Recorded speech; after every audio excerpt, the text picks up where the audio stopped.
Well, last episode we announced we were building our huge new stadium only to be embarrassed in a tough away matchup against bitter rivals PSG, but we move on with everything still left to play for.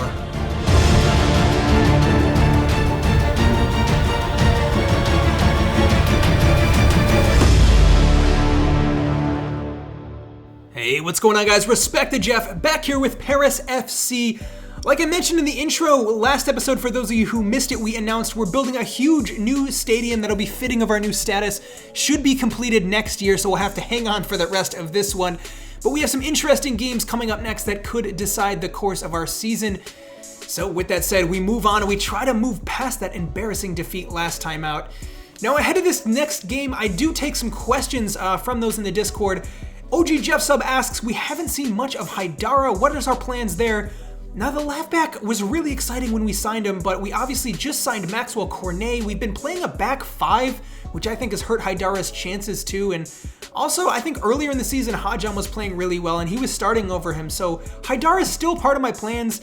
Going into these next couple games, I think we're actually going to stick with a back four. If we go with a back four, Haidara is going to be our starter. I think he's definitely clear above Hajam at this point, but when we go to a back five, I'm not necessarily sure. I think Cornet will play on the left, Tobias on the right, so there's a good chance he'll be the odd man out if I'm being realistic here, but we'll have to see. I think we still don't know what our best lineup is just yet, and we'll figure it out. Going into our next cup game, it's a big one. Let's get to it. All right, here we go. Warming up, it is Sebastian Corchia, who's announced he's retiring at the end of the season. Well, it's probably for the best in terms of his career with us, at least. I think we were going to let him go. His contract was running up at the end of the season, so he's been a solid player for us, but I think with the youngster Tobias coming through the ranks, he just doesn't really fit into the side as much anymore. Really solid player still, and he starts out there tonight. He still has an important role to play for the remaining months of this season. And now we close down here. Samuel Piet again does so well to win the ball back here. He is a vital ball winner in this team and shows his importance once again. Here we go now. Matrita waiting for the overlapping run, does really well with this disguised pass for Belosian, who plays it through again. Julian Lopez cutting inside, ball over the top. The diving header from Gaetan Laura can't quite finish. Laura finds the back of the net, but it is offsides eventually. It's really, really good attacking play here. And our striker is just fresh back from injury. He's looking to get back to sharpness. I think if he could get out there and get a goal, that would be so good for his confidence. He was amazing before he went out injured, and I think there's definitely no sign of him slowing down just yet. Here we go, Laura charging through the defense. This is exactly what we've been missing. There you have it. It didn't take long for him to get back to his best, and he completely just glides through the back line. He has such amazing pace, strength, finishing. He's the complete striker, really, in terms of what we need out of him. Very mobile, and we missed him while he was gone. I mean, to be fair to Kyle Larin, he did a good job, but it's not the same. He's not the quickest player in the world. He can't make the same runs in behind, and we're seeing exactly what we've been missing here with Laura already. And here he goes, taking on the defense, blows by his man again. Laura is clean through. Can he make it a second? Yes! Oh, man! Well, he is absolutely back, unquestionably to his best. Doesn't look to have missed a step. The injury didn't slow him down at all. And 2 goals on his full debut. We brought him back for that little cameo against PSG where, to be fair, he actually looked pretty solid. But we were getting blown out 5 or 6-0 at that point. I think having him back in a game where we are not only doing well, but in the lead is looking pretty good so far. Gaetan Laura coming forwards now and finds Hajam, who actually, after all the talk about Haidara, ended up starting the game after all. I decided with a back four, I need Haidara for the league game coming up. So Hajam has looked sharp so far, though. Fair play to him. Matrita, ball through. Laura waiting patiently. Lopez again. Great play here. Sumare, surely he finishes too. Well, this is better from the center mid. He has not been at his best at all this season. He hasn't been awful. I mean, he's still starting games for us. He's not doing terrible by any stretch, but I do expect more from a player of his caliber. When I made his signing, I was expecting him to come in and kind of be a star player for the team. He's 81, I think he just grew to 82 overall, and hasn't really shown much other than glimpses of it. He scored that amazing goal earlier in the season, but I think this is only his second, so there we have conceding a goal. I didn't really expect that to go in, to be completely honest, from that angle. 3-1. That is questionable at best. Good ball over the top. I thought we had the angle covered, at the near post, just tucks it in. That is a really, really tight squeeze. And game on, I guess, 3-1. It's still a little closer than we probably would like. Gaetan Lora, can we get a fourth and just put this game to bed? Samuel Piet now coming forward's doing really well. The veteran central midfielder Lopez looking to put a cross into the box. It's out for a corner. And on goes play here. 57 minutes into the match. Lora, the overlapping run from Matrita. More men in the box. Can we finish? Crossed up and can't quite find the striker, but on we go. The opposition starting to get just a little bit of the ball, which they have not seen much of this game. Thomason, Diallo now laying it back. Thomason again getting his head up and trying to pick out that run over the top, which is unmarked by Matrita. Into the back of the net. Where was Hajam again? The left back looking a little lost there and directly responsible more or less for allowing that ball over the top to the feet of the man running into space, who finds a second to make this game a lot closer than it probably should have been. We had a 3-goal lead and we had slipped up now 3-2, and with a fair amount of time left to play in the game, this could go either way. We have to be very careful here. Morel has swung, and with 20 minutes left, we've definitely given a lifeline here to Strasbourg, who continue to pile on the pressure. 70 minutes into the match, it's Fernandez who's looking to put a cross in to a dangerous position here, headed into the back of the net. Heartbreaking stuff. 3-3. We are back on level terms after having blown a 3-goal lead. We thought this was going to be the game. We came back from that PSG defeat and really got ourselves stabilized, but we look to be shook at the moment. 2 men and not enough to get on the header there. And we find ourselves still in need of another goal. Lora looking to get that ball over the top, and he can't quite get it down to his chest. Bolosian still looking for a way through here. No one really available, so we recycle play. It's Lora twisting and turning. Piet trying to find a way through. They're really packing the box at this point. Matrita, lovely little flick through for Hajam, who crosses it to the back post, and Bolosian blasts it wide. Still anyone's game. 10 minutes remaining in the match here. Sissoko plays it through.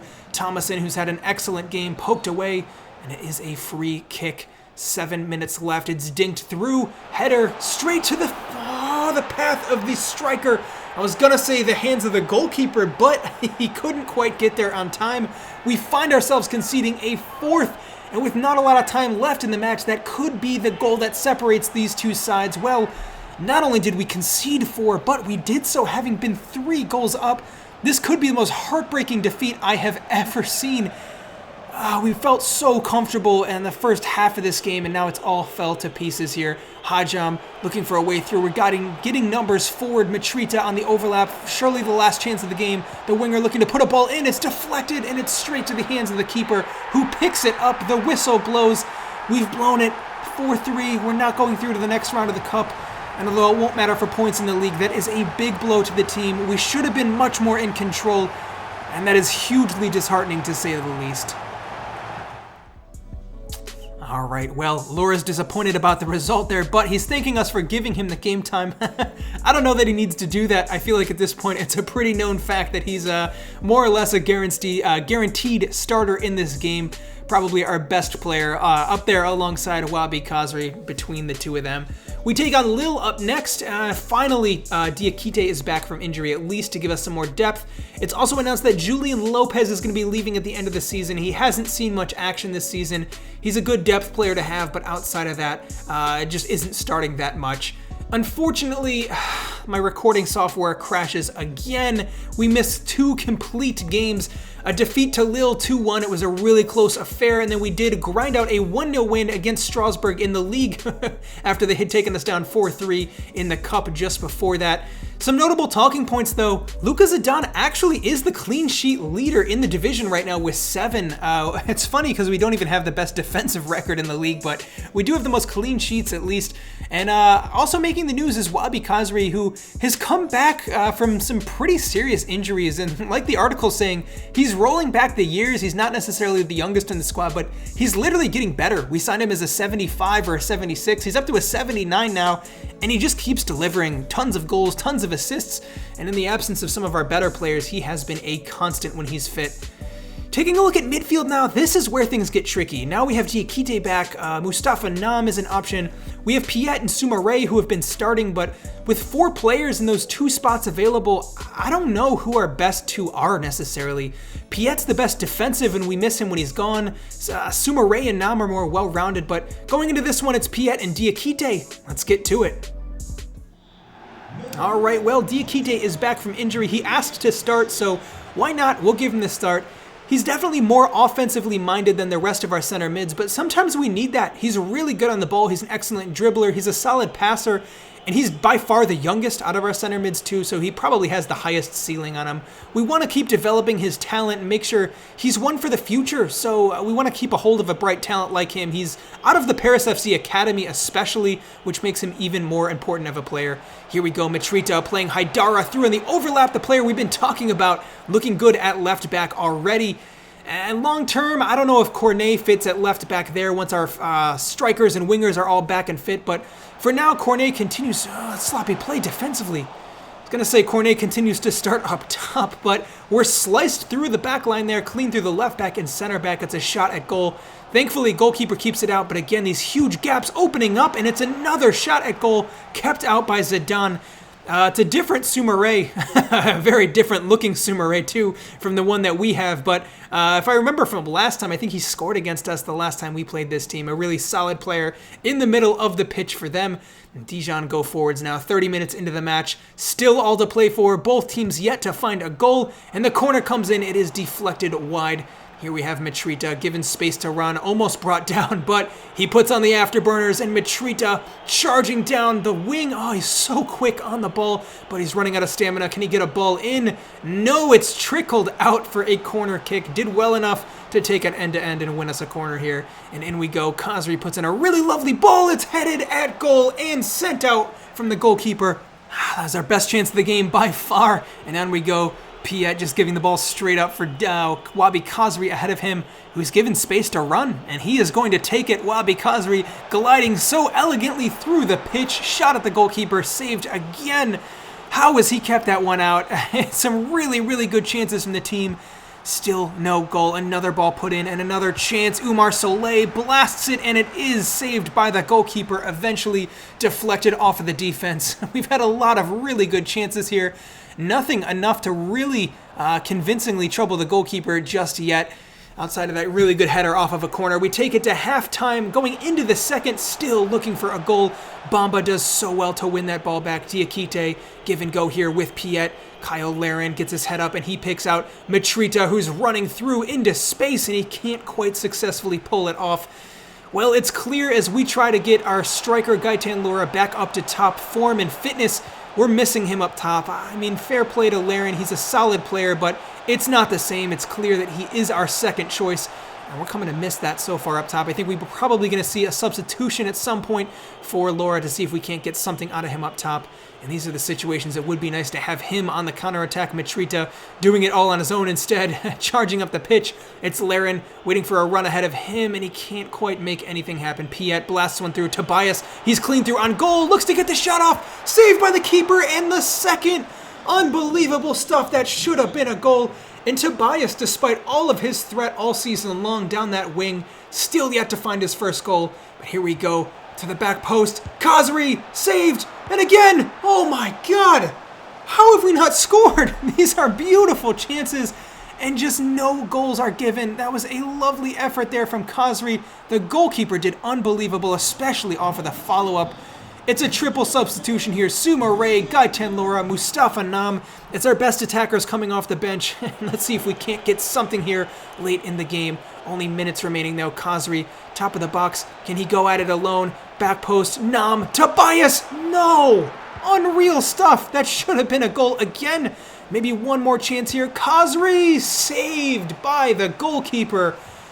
I have never seen so many good chances go missing in a game. That was on target too. Khazri, it was going right in the top of the net. We just cannot get anything by this goalkeeper right now, and this for sure is the final chance of the game. Wabi Khazri looking to put it in. Soumaré can't quite get there. Diakite off the follow-up, and that is going to be time. Oh, that one really, really hurts. Should have been a win for sure. We were the dominant side. We gave it everything we had, and it just wasn't enough. I gotta say that's unlucky. I was genuinely happy with the performance, but not enough to get the job done this time out. That's a disappointing one for sure. We only come away with a point. Diakite is happy to be involved in the game. We gotta do what we can to get him involved in the team in whatever capacity makes the most sense now. And we're still in 8th place. 4 points separate us from Lens, who I think I said earlier was struggling, but looks like they're doing okay. So let's get straight into the next game. Without further ado, let's get to it. All right, here we go. Paris FC looking for a win. Disappointing couple of games. I think PSG really rocked our world, and it's been difficult getting back to form since then. The cup defeat was hugely disappointing. That last game was disappointing. And the game that you guys didn't see, we lost against Lille, and although we did have a win against Strasbourg sandwiched in between all of that, it has not been ideal, especially given how well we started the season. So this is a must-win game for us here. Gaëtan Laura is starting again. Thankfully, he's back up to sharpness. I was being careful the last couple games to not rush him back, but I think it's clear we need him. Oh, and there we have it. Mitrita making the overlapping run, and he scores. Wabi Kazri with an immaculately weighted ball to pick him out there. And Mitrita, it's tough. I don't know exactly what to do with our formation this season. When we play a back five, he doesn't have a spot. He's not necessarily going to be a striker. He's a pretty out-and-out winger, and he does really, really well to step up and get goals and assists when we play like this. At the same time, we have players like Cornet, and I think a lot of our attacking players do better in a back five. So I don't know who makes the sacrifice necessarily. Maybe we'll switch between the two formations, but long-term, we're going to have some tough decisions to make with players on who we keep and who we sell and what formation we want to consistently keep. But for now, it's all been working out. Nothing to worry about. I don't think anyone's going to leave us immediately, but I think probably in the summer window, it will be make or break for some of these players. Did really well to get out there, Lucas Zidane, and smother that chance. It easily could have been a shot in through at goal. And here we go off the counterattack. Maxwell Cornet still playing as a right mid while we're so short on numbers. Husni's not back. I think Cornet is a clear step above players like Lopez, who are still on the bench, and I think he's doing a good job, honestly, so far. Long term, I think playing a back five and having him at wing back makes the most sense, but we got to make do with what we have for the time being. Here we go. Kazri, Laura, twists and turns, does really well to get the better of his man, and he can't quite get it into the back of the net, but he did well, certainly, to get the shot off here. Ball into the box, header at goal, it's in the back of the net, and it is our big man from the back, Axel Bamba, the captain, who came from the Paris FC Academy and is leading the line convincingly this season. Gets us another goal to really solidify the lead here. 2-0 before halftime. Can we make it even more? Gaëtan Laura doing so well to beat several men, get a shot off on goal, and it's back into the box now. The scissor kick from Kazri couldn't quite find it because it was cleared. And now we go here. Suma Ray looking to maybe be injured here, so it's Diakite coming on. We're not going to take any chances with that one. Diakite, one who's stepped up to the plate and I think has started to impress, so we're going to give him minutes to capitalize on that. But I think, speaking of tough decisions to make, some combination of those four midfielders are probably going to want to leave. And I don't know who makes the cut exactly. Mustafa Nam has been great, although maybe not our star player. Diakite, to be realistic, probably the worst of the four that we have, but he's so young and promising. Piet has been good, but he's so limited offensively. Suma Ray, our big signing, hasn't quite hit the ground running, but he's our best and most expensive player, so I don't know which of the four of them start. If you guys have any thoughts on that, let me know what you think in the comments. Which two would you like to see starting the most? And that might just make our decision. And on we go here with this game. Kazri brought down with a nasty challenge. Soleil getting himself forwards. Recycles the ball back to Kazri, who again is brought down. Nasty challenge from behind. Play on, given from the referee. Eventually, it is seen out, but Kazri stays down. Hopefully it's nothing too bad there. We've seen what happens before when he goes out injured, and it is not pretty for our attack. That's for sure. Tobias, looks like Kazri's carrying on for the time being. Cornet using his pace at right mid, charging down the field. Can he put a ball in? Blasts it inside. Mitrita gets a goal again. Not exactly the player you'd expect to step up and put a strong head on the ball, but he does exactly that. 3-0, it's a good cross from one side to the other. Cornet has been really solid since signing, and it's enough to take us through to a win. 3-0. finally. I feel like we had a bit of a weight on our shoulders with those last couple results, and that feels much better already. Well, Wabi Kazri out for 3 months, broken toe. I hate this so much. That's like our 6th broken toe in this year, and I think that's the 2nd for Kazri. Nonetheless, it's a shame. He's starting to become injury prone, and that one hurts. We have so many good players out, and we're really dealing with it this season. I mean, Kazri probably has been our best player. 8 assists, 9 goals. We're just so reliant on him, and with him out, that is going to hurt us big time. At least Gaitan Lora's back, but he also doesn't look the same player without a good attacking mid behind them. Kazri's out. Husni's our backup attacking mid, and he's out injured. I think he's back soon, but we'll have to see what happens there. In the meantime, if you guys want to help keep things a little more optimistic than this and join the Discord, I would love to see you there. Links in the description. Give me your thoughts on the team, get some behind the scenes views on things, and a huge shout out to all of you who have already been involved in the series and directly responsible for the way these storylines are shaping up. So more to come, and hopefully it'll be better than it's been so far. In the meantime, consider subscribing if you haven't already to stay up to date, and I'll be back soon with the next episode. But until then, I'm Respect the Jeff, and I'll see you next time.